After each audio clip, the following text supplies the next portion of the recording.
entering some of the lowest unemployment. I think for recent college graduates, it's the lowest it's been in 70 years since 1953. So that's the good news, right?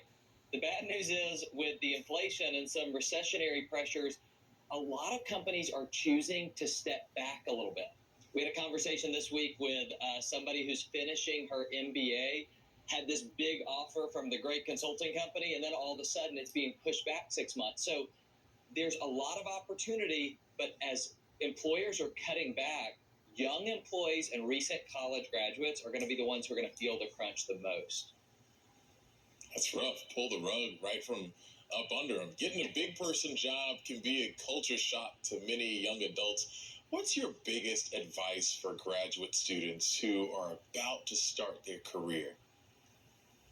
Yeah, so two things we'd say. First of all, I think this generation has been told over and over, focus on your passion, focus on your passion. Well, focusing on your passion, if it's not something that the world will pay for, is a good hobby. That's not a good career. So we talk to people about finding jobs at the intersection of affinity, ability, and opportunity. Affinity, what do you like? Ability, what are you good at? And opportunity, what will somebody actually pay you to do? You got to find all three of those. And we tell recent college graduates, if you're going to be picky about one thing, be picky about your boss. So often it's like, well, this company will pay me a little bit more money, or this one has a little bit more flexible work hours. But your first boss has so much to do with your career trajectory. So choose your boss wisely.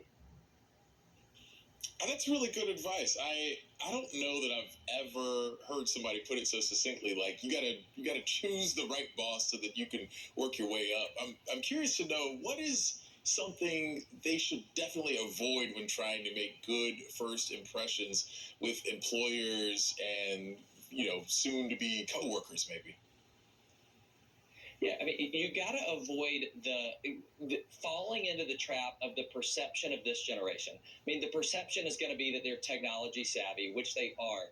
That's going to be a big gift. But the perception is also that this generation is not as good at communicating in real life, of standing, looking somebody in the eye, and having a conversation with each other. So, when we're doing leadership programs, whether it's with high school students or college students, one of the things that we're helping them focus on is building effective interpersonal communication skills.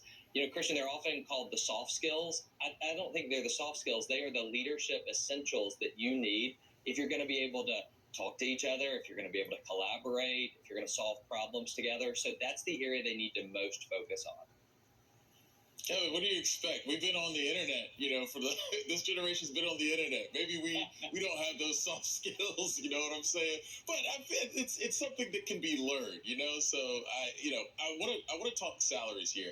When you're first hired, you can't expect to make the same amount as someone who has been with the company for a long period of time. Any advice for young hires to not get lowballed?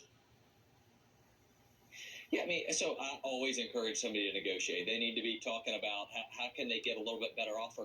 But I think we make the mistake of only negotiating on salary. There are so many other things you can negotiate on. Time off is a big one. I think, in a generation that cares a lot about experiences, that's something they should be focused on. The other is even opportunities within their job. In your early years, right out of college, you want to be focusing on collecting stories, not just money. And so it's a great time to ask your employer, not just for more money, but maybe even more opportunity. That may sound like more work, but say, hey, I want to be involved in multiple areas so that I can get the experience that I need.